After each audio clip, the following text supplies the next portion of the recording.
Hello guys and welcome back into a new brand video. In today's tutorial, I'm going to show you how to add filters in WooCommerce shop page. So make sure to watch the video to the end and follow these simple steps. So first, make sure that you are in your admin panel and now you need just to check this article of WooCommerce so we can find how to add the filters. So make sure first to have the latest version of WooCommerce plugin.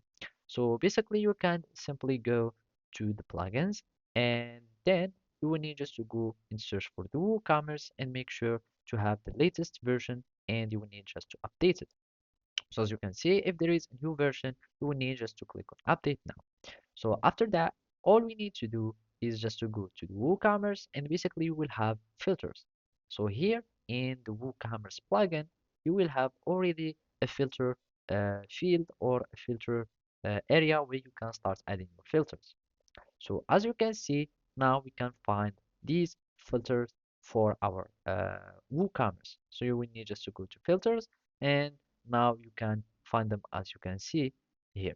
So you can just add edit projects and filters. You will need just to add the color as a checkbox, category as a drop down, etc. And they will be added automatically to your shop. So basically, you can also start having a variety of elements that you can start adding. So as you can see, there is a checkbox list, review list, drop down, etc., etc.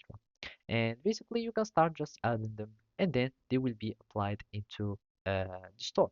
So now let's just visit a store that I already have here, and basically, if we go to these products as an example, we can find you will start finding all your filters and categories here or in your shop. So basically, you will be also to start filter your products from here as sorting, but you can start filtering them.